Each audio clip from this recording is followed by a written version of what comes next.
Hey guys, Akil here, and welcome back to another episode of the Trading Coach Podcast. First and foremost, I want to say a massive thank you to each and everyone that came out to the Tier 1 Trading Royal Ball. It was an amazing experience. I'm still trying to figure out the words to explain exactly how I feel about it, but it was just very impactful. It was great to really meet you guys in person and sit down and stare into your eyes, not in a weird way, but in a man-to-man, man-to-woman type of way. And it was great just to share stories, share our experiences, really talk about trading, talk about life outside of trading, and really just hang out for 6 hours and have fun. It was good. The kids were dancing, the drinks were flowing, the casino games were rolling. It was an amazing experience, and I can't wait to do it again next year. Now, after the big event, right, we had to go home and get back to reality. I spent about 8 hours, really 9 hours. We were delayed by an hour in or on the airport.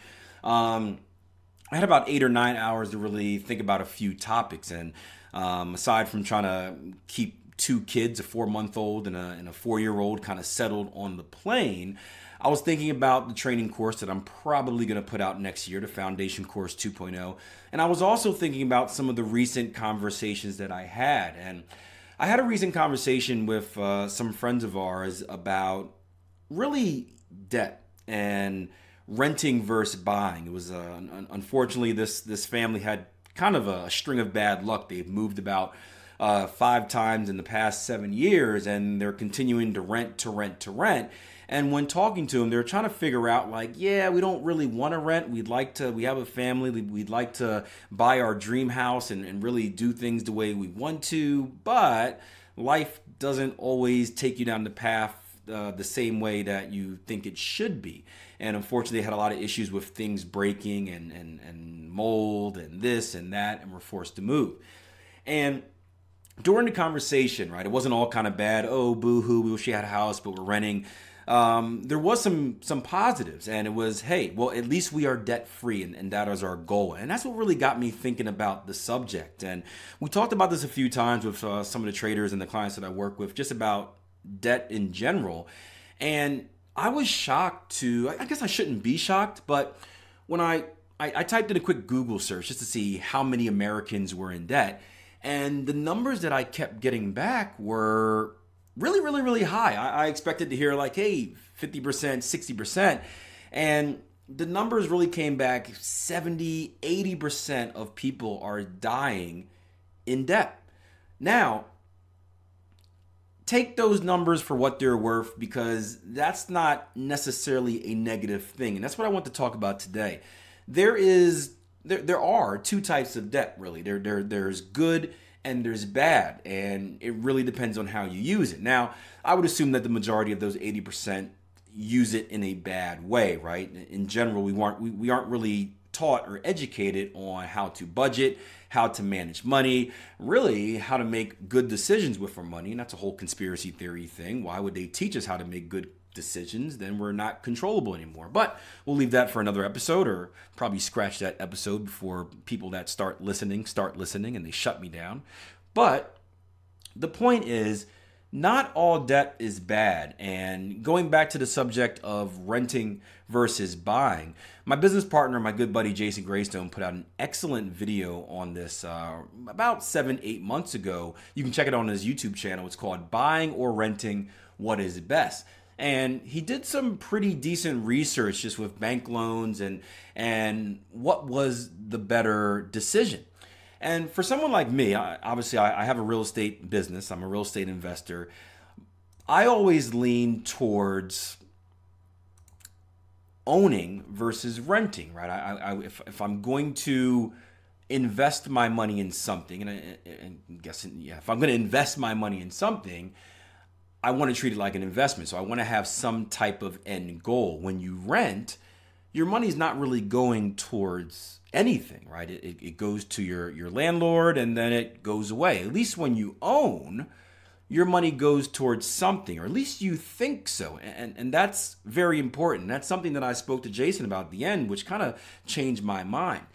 And although I am very, I guess, intelligent with, how I set up my bigger term investments. Like we bought this house at a steal, a little bit more than what we thought we should pay for it. Or, well, no, we paid a little bit more for it than we wanted to. We paid a little bit less than what we thought we should pay for it. So it ended up working out good. And I'll tell you about that in a little bit. But, although we paid a good amount for a house, right, we have no plans on leaving this house. We bought a house about a year after we were married.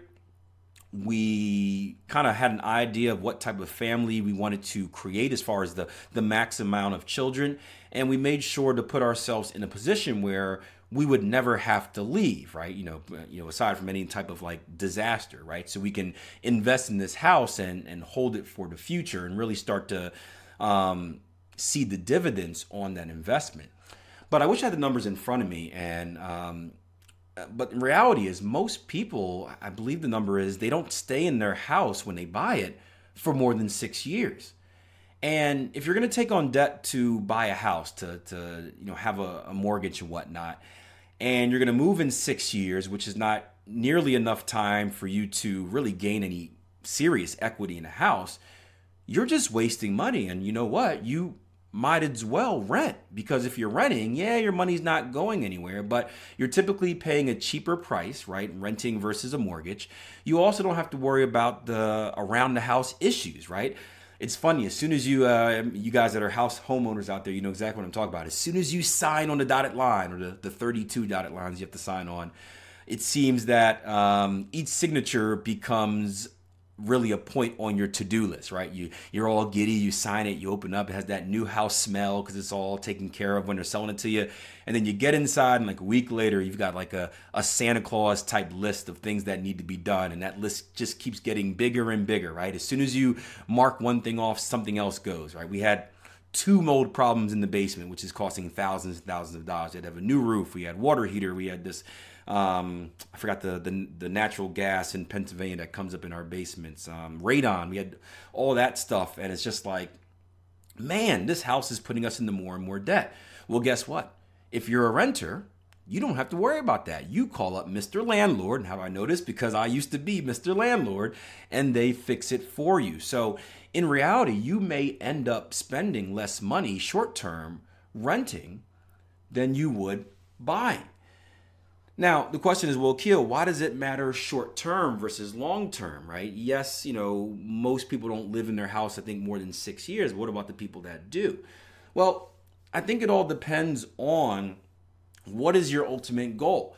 And I like to think I'm pretty good at budgeting. I like to think I'm pretty good at money managing, but I'm very cyclical with how I do things, and it all depends on what my personal goals are, right?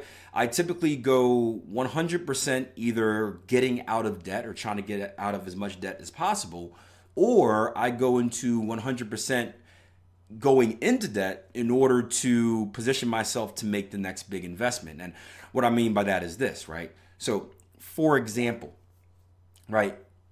If I plan on purchasing a home, right? If I plan on purchasing a home, let's say for the real estate business or whatnot, we know that we need to show a certain amount of things in our bank account. Our bank account has to show X, right? Our credit cards can't show this, right? So I tend to go into the process where I will save money, right? Because I want to have capital on hand to make a bigger down payment. I want to have capital on hand to pay for any improvements and stuff like that. And I will take on debt while I save that capital to make certain things look better for a certain period of time so that we can get the best possible deal on the property, right? And then once that's over with, once I'm done with that, then I go back into an entirely different cycle of removing debt. So I stop using credit cards. I don't take any loans out or anything like that. And I just slowly chop away off the debt. And I typically bring it down, not to zero, but, close to. And then the cycle starts over next time I have something that I want. And is that the ideal way to go about it? Probably not, but it works for me. But the point is, when I'm on this cycle of taking on debt, and I know you guys think it's a negative, right? But it's not bad, right? Because I'm taking it on in order to invest in something that will outproduce it later, right? So it's no different than making an investment. It's no different than saying, hey, I'm going to take this loan, right? Using other people's money. That was a big thing that I was taught. I'm going to take this loan in order to make an investment that's going to bring me more, bigger picture than what it cost me to take the loan in the first place. And using other people's money, right, is a great way to do things that you otherwise wouldn't be able to do with your own money. And yes, you're paying an interest rate on that, especially if you're using private money. Yes, it puts you a little bit in debt, but bigger picture, if you trust yourself in that you made the right investment, if you trust yourself in being responsible and paying it off and not getting addicted to having quote unquote what seems like free money, it's actually a very positive thing. The problem is a lot of people do that for the wrong reasons. A lot of people will take out loans for stuff that isn't going to bring them an investment back in return. They take out a loan to buy a new car, right? Not saying there's anything wrong with an auto loan, but you should have an idea of what type of car I can afford. And yes, when you go to the car person and they ask how much you can get for it, they're going to tell you the max amount. The bank's going to say, well, you know what? You could afford this amount of car, but just because you could doesn't mean you should. So you have to be smart about what you're going into debt for. Is it a car, right? Not going to bring anything in return. Is it a laptop computer, which, the newest laptop computer when you already have a perfectly fine one? Is it a pair of sneakers? Is it a vacation that you don't need? That's the type of stuff that's going to get you into trouble, because there is literally no return on that. And if anything, you're just paying more because you're paying interest on it. For stuff like that, you might as well just save in cash, pay for it in cash. You don't have to worry about any extra bills coming in later from, Mr. Credit Card holder or Mr. Bank. So it's interesting to see this 80% number. And I would, again, you never know how people are. I don't have the stats in front of me about what type of debt people are in and what they used it for. But understand that there is a good and a bad version of it. And there's nothing wrong with taking on loans. There's nothing wrong with taking on debt as long as you're going to use it the right way, right? Good debt can be used to bring you more money, right? I started my real estate business that way. I even, going back to the house example that I told you about earlier, I've told you that we paid a little bit more for the house than we wanted, right? When me and my wife were shopping for a home, we had a hard, not a hard number, but we didn't want to spend over a certain amount. And we were looking around and we're looking for properties that were underneath that amount. And that amount was about $200,000, right? Didn't want to spend any more than $200,000 at the time for a house, right? And of course, while looking around, we saw this house, we saw that house. We finally found one that was going for about $253,000, right? Beautiful house. The wife loved it. I thought it was good, but I liked it a little bit more because the wife loved it. And the only problem was it was $50,000 over what we intended on spending. And I remember initially saying, nope, not going to do it, right? I'm a numbers guy. Stick to my number, follow the rules. It's over. Don't do it. But I looked at how much extra debt we'd be going into to get it. If you guys are familiar with mortgages, right, $50,000 extra on a mortgage really isn't going to make much of a difference on your month-to-month statement. However, what was important to me was how much the house was valued for. And although it was selling for $253,000, it was valued at about, I believe about $300,000, right? So although we were paying $50,000 more, we were getting a house that was almost $50,000 cheaper, putting us directly into some positive equity with the home. And from an investment standpoint, to buy something, right, to have, and this was at the house prices only went up after this, so it's worth a lot more now. But to get involved in something for a cheaper price it outvalued what I would have to pay extra month to month, and of course compounding that over 30 years or whatnot. It outvalued what I would have to pay extra on the mortgage month to month. Therefore, it was a good investment. So yes, we had to go into a little bit more debt to get the home, but in the big picture, right, it's going to pay off a lot more, and especially what you can do with, when you add a home, when you add home equity to your balance sheet, your personal financial statement, and what that allows you to do as far as getting other loans from other places and using that for other investments. So I don't know why I was interested in this topic. It was a thought of mine on the plane. I know a lot of you guys have liked the Trading Coach podcast because we kind of cover different subjects, not just trading in the markets, but just kind of life and business and things that are what I hope are hopeful in your everyday lives, as far as, trying to set yourself up on the right financial path to earn financial freedom and one day achieve, generational wealth for you and your family. So I don't know, but cool episode. It's my show. I want to talk about it, so I did. I hope you guys enjoyed. As always, if you did, make sure you leave me a review. Make sure you continue to share this show. We've done a great job of growing it throughout the year.